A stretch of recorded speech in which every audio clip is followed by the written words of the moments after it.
Hello guys, welcome to my channel. Happy Rakshabandhan. कैसे रहा आपका रक्षाबंधन। और ये ना मैं छोटी लक्ष्मी का सूट सिल रही हूँ।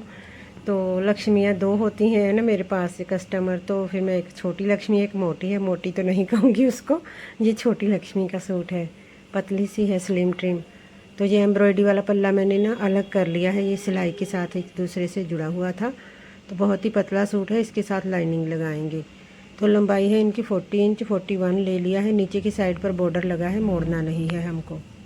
तीरा इसका लेना है 5.5 इंच। पतली सी है ना छोटी लक्ष्मी, तो 5.5 इंच तीरा। और नीचे को लेना है 6.5 इंच। यहाँ से 6.5 इंच का निशान लगा देना है। और बस्ट है इनकी 34 इंच, चौथा भाग 8.5। और हल्की सी 2 बार गुलाई डाल देनी है। 2 इंच सीधा, ये प्लेट नहीं डलवाती। 6.5 पे कमर का, 14 पर हिप का निशान। कमर है 29 इंच, चौथा भाग हो गया 7.25। हिप है 34 इंच, चौथा भाग 8.5 इंच। और इन सबको आपस में मिला लेना है चौक से। पक्की हो निशान तो फिर मैं इंची टेप से लगाती हूँ। अभी इसके नीचे लाइनिंग लगेगी ना, तो फिर पक्का निशान लगा लेंगे। एक बार रफली निशान लगा लिया है, अब इसको मैं कट कर दूँगी। तो यहाँ से 1.5 इंच मार्जिन लेना है। कमर और हिप, कमर और बस्ट के पास से हमें लेना होता है 2-2 इंच मार्जिन। तो अब इसको हमने कट कर देना है। मार्किंग हो गई है कंप्लीट, अब इसको कट कर दूंगी मैं। बहुत ही पतला बेबी पिंक कलर का सूट था। पिंक भी नहीं था, जैसे बावा कलर होता है ना, वैसा वाला था। तो ये फ्रंट के पल्ले की मार्किंग हो गई है, इसको कट कर देना है। तो बाद में हम बैक साइड का पल्ला कट करेंगे। तो अगर आपको कुछ भी ना समझ लगे तो प्लीज़ कमेंट करके पूछा करें। एक तो सिस्टर आती थी कमेंट करने, बीच में मैंने वीडियो डालनी छोड़ दी ना, फिर वो भी भाग गए। तो ये हमने जैसे बस्ट हमारी हिप थी 34 इंच, चौथा भाग 8.5 है ना, उसमें 2 इंच प्लस करना है। 9.5 और 10.5 इंच फोल्ड करके रख लिया है। कपड़ा थोड़ा सा ज़्यादा ही ले लेना है, 11 इंच जैसे फोल्ड किया है। तो उसके ऊपर हमने फ्रंट का पल्ला रखकर सेम वैसे ही कटिंग कर देनी है। नीचे से हमने 2 इंच एक्स्ट्रा छोड़ना है तुरपाई के लिए। फ्रंट के पल्ले के ऊपर तो घेरा लगा हुआ है, तुरपाई नहीं होगी, तो इसलिए हमने बैक साइड के तुरपाई के लिए छोड़ना है। बाकी सेम ऐसे टू वैसे ही कट करना है जैसे हमारा फ्रंट का पल्ला है। तो बहुत अच्छे से मिलाना है जो कन्नी के साथ कन्नी, ताकि 1-2 सूत का भी हमें फ़र्क ना पड़े, बिल्कुल सेम हो दोनों पल्ले। तो अब इसको हमने कट कर देना है बैक साइड के पल्ले को। नीचे से मैं 2 इंच एक्स्ट्रा ले रही हूँ तुरपाई के लिए। फ्रंट के पल्ले के ऊपर तुरपाई नहीं होगी, तो बैक साइड के ऊपर एक्स्ट्रा कपड़ा लेना है। तो अब हमने ऐसे ही कट कर देना है। ये 2 इंच पर निशान लगाती हूँ वैसे मैं, जो बैक साइड का आर्म होल होता है, और फ्रंट का 1 इंच पर निशान लगा कर ना तिरछा इंची टेप से, तो फिर हल्के हाथ से गुलाई डालकर इसको कट कर देते हैं। तो सिलाई करने के लिए ड्राइंग भी आना अच्छा से ड्राइंग आए ना, उसको जल्दी सिलाई आ जाती है। क्योंकि कई मार्किंग हमने बिना इंची टेप से भी करनी होती है ना, हाथ से गुलाइयाँ वगैरह डालनी होती है। तो ये फ्रंट का पल्ला है जो, इसको उठा कर ना 2 तय उठाकर कपड़े की आगे वाली गुलाई कट कर लेनी है। जो 1 इंच पर निशान लगा कर मैं ड्रॉ करती हूँ, उसको कट कर लेना है। तो बैक साइड की ऐसे ही रखनी है। तो ये हमारे दोनों पल्ले कट हो गए हैं। तो ऊपर से तिरछी कटिंग मैं साथ ही कर लेती हूँ जब मैं कट करती थी। तो ये देखिए बहुत ही सुंदर है सूट। तो वाइट कलर की लेस लगी हुई है, और ये बस 2 ही फूल हैं। तो सिंपल सोबर सा है, मतलब ज़्यादा तामझाम नहीं है इसमें। तो अब हमने कट करनी है स्लीव। जो बैक साइड का पल्ला निकाला है ना, उसके आगे से आराम से बाजू निकल जाएगी, क्योंकि ये स्लिम ट्रिम है छोटी लक्ष्मी, तो इसके ना आराम से निकल जाएगा। ये तो स्मॉल साइज ही होगा। 34-29 कमर है, और हिप भी 34 है इनकी। तो ये कपड़ा है जो, इसमें से हमने बाजू निकाल लेनी है। काफ़ी चौड़ाई में कपड़ा बच गया है। अगर हैवी साइज हो ना, तो फिर बाजू में जोड़ा आ जाता है। तो ये तो आराम से हमारा बाजू का कपड़ा बच गया है। यहाँ से इसको डबल फोल्ड करना है, फिर 4 फोल्ड करके इसकी मार्किंग कर लेनी है। तो यहाँ पर बाजू की मैंने लेंथ ले ली है। उनको 15 इंच रेडी चाहिए था, तो मैंने 17 इंच पर निशान लगाया है। तो ये देखिए, ये 3 इंच की गुलाई ली है, 3.5 नहीं, 3 इंच ही ली थी मैंने, क्योंकि ये पतली है लड़की, इसकी ज़्यादा गहराई से मैंने आर्म होल नहीं लिया है। जहाँ से जुड़ा हुआ है अलग कर देना है। ये देखिए, तो ये हमारी बाजू भी कट हो गई, आगे का पीछे का पल्ला कट हो गया। अब पेंट कट करनी है इसके बाद में। इसका जो गला है ना, फ्रंट वाला 5.5 है, बैक साइड का 7.5। ये डीप नेक डालती है बैक साइड का, इसलिए मैंने 5.5 इंच ही तीरा लिया है, ज़्यादा नहीं लिया। तो अब इस कपड़े को ना डबल फोल्ड करके मार्किंग करनी है। बहुत ही सारा ऑल ओवर कपड़ा ही पतला है, लेकिन शर्ट के ऊपर तो लाइनिंग लगवा लेते हैं, सलवार के ऊपर या पैंट के ऊपर नहीं लगवाते हैं लोग, तो प्रॉब्लम हो जाती है क्योंकि बीच में से फिर ट्रांसपेरेंट होता है ना, पार्ट्स ऑफ बॉडी नज़र आते हैं। तो इतना मतलब पूरे सूट के ऊपर लाइनिंग लगवाएंगे तो फिर महंगा पड़ जाएगा। तो कपड़ा जो होता है ना पूरा ही ऐसा ही है। कन्नी भी खिंच रही है इस सूट की। तो एक बार इसको मैंने डबल फोल्ड करके बिछा लिया है। अब इसकी मार्किंग करूँगी मैं। पैंट की लेंथ है इनकी 34 इंच। यहाँ से थोड़ा ऊंचा नीचा है उसको भी कट करके अलग कर देना है। कन्नी खिंच रही है इस कपड़े की, जिसकी कन्नी खिंचती है ना तो वो बहुत मुश्किल से सेट होता है कपड़ा। तो यहाँ से इंच टेप से 1 इंच ऊपर को निकाल कर लेंथ का निशान लगाना है 34 इंच। 34 इंच पर निशान लगा देना है। ये देखिए सीधा सीधा 34 इंच पर निशान लगाना है। 1 इंच ऊपर को निकाला है, वहाँ पर बेल्ट लगेगी तो इसलिए मैंने ऊपर को निकाल दिया है 1 इंच। तो ये हमने 34 इंच का निशान लगा लिया है।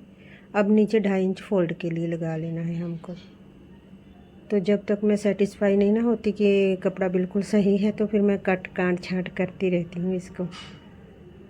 तो यहाँ से 2.5 इंच का निशान लगाना है नीचे की तरफ फोल्ड के लिए।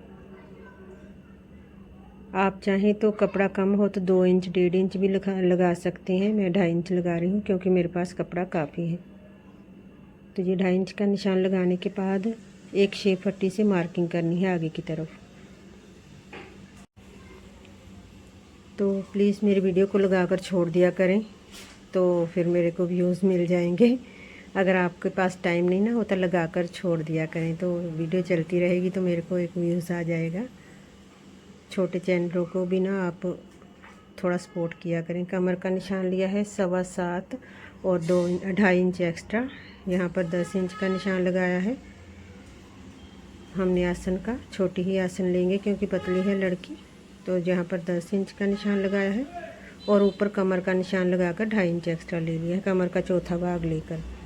तो यहाँ पर थाई लेनी है। थाई 24 इंच है, 12 इंच पर निशान लगाना है। यहाँ पर 12 इंच पर निशान 2 इंच अंदर को लेकर जो 2.5 इंच का निशान ऊपर लिया है ना उसके साथ मिलाकर हल्की सी गुलाई डाल देनी है, क्रॉच एरिया बना लेना है। यहाँ पर थाई का सेंटर 6 इंच और बिल्कुल इसके सामने एक प्लेट का निशान लगा लेना है हमने।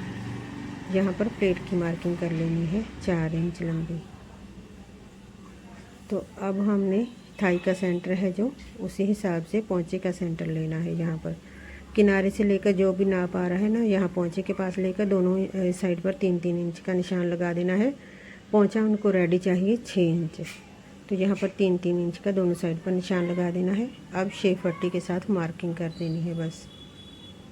तो अगर समझ आ जाए तो सभी नाप के इसी तरह से हम कट करते हैं तो बहुत आसानी हो जाती है। तो ये शेप पट्टी के साथ इसकी मार्किंग कर दी है एक साइड से। अब दूसरी साइड से ऐसे इसको घुमाकर इस साइड पर भी मार्किंग कर देनी है। तो ये फ्रंट की पैंट की मार्किंग हो गई है। ये ज़्यादा निशान लगते हैं इसके ऊपर, तो जो बैक साइड का पल्ला है उसके ऊपर कम ही लगेंगे, जल्दी हो जाता है।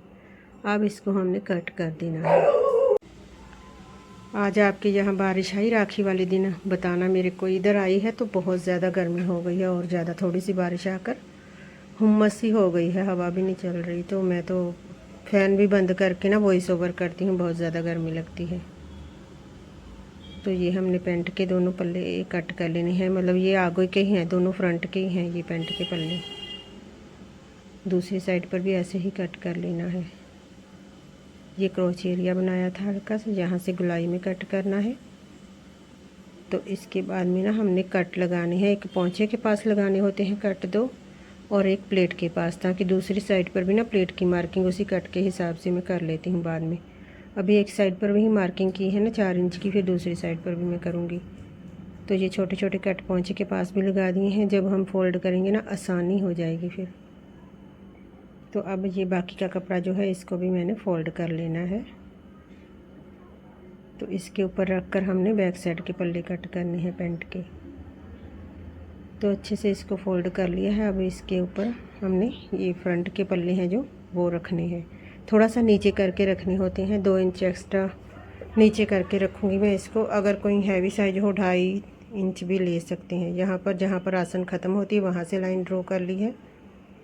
ये देखें, ऐसे आगे को बढ़ा लेना है आसन को।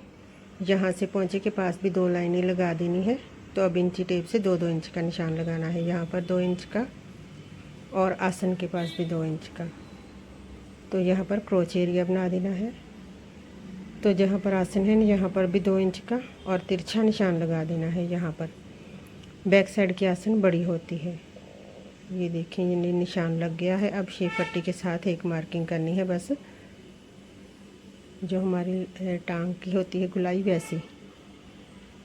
तो ये शेप पट्टी के साथ एक मार्किंग कर देनी है। 2-2 इंच का निशान जहाँ पर लगाया था वहाँ पर रख कर इसको एक निशान इधर लगा देना है। तो ये पैंट की मार्किंग हो गई है कंप्लीट। बैक साइड की भी, फ्रंट के ऊपर ज़्यादा निशान लगाने पड़ते हैं तो बैक साइड के ऊपर तो कम ही होते हैं। तो ये देखें, हमारी पैंट की कटिंग कंप्लीट हो चली है। इसके बाद में सिर्फ पॉकेट कट करने वाली रह जानी है हमारी। बहुत ही ज़्यादा शोर है बाहर, मतलब सड़क साथ में ही लगती है ना, तो बहुत ज़्यादा शोर आता है सॉरी वीडियो में। तो ये हमने पॉकेट कट करनी है। सीधा सीधा कपड़ा ले लिया है। तो मैं 7 इंच चौड़ाई में लूँगी और 13.5 होता है, 13 इंच लंबाई में लूँगी मैं। तो जो हैवी साइज होता है उसका 7.5 लेती हूँ। तो यहाँ पर मैं 7 ही लूँगी। यहाँ पर 5 इंच का निशान लगाकर हल्का सा तिरछा निशान लगाना है और जिस साइड पर तिरछा निशान है उसी साइड पर गुलाई वाला निशान हल्का सा लगा लेना है। तो ये 7-7 इंच पर निशान लगा रही हूँ मैं। तो ये हमारी पॉकेट बन जाएगी। यहाँ पर 2 इंच का और 8 इंच का निशान लगाकर हल्के हल्के से कट लगा देनी है। तो अब इसकी हमने कटिंग कर लेनी है। एक साइड पर जिप लगती है, एक साइड पर पॉकेट लगती है पैंट की, तो बहुत अच्छी फिटिंग आ जाती है। मैं हमेशा जिप ज़रूर लगाती हूँ, पैंट डालने में आसानी हो जाती है। तो ये हमारी पॉकेट कट हो गई। हल्के हल्के से इधर कट लगा लेनी है जहाँ पर हमने 1-2 इंच का और 6 इंच का निशान लगाया था। फिर उसी हिसाब से हमने सिलाइयाँ लगानी होती हैं। वीडियो अच्छी लगी हो तो प्लीज़ लाइक कर देना। Thanks for watching.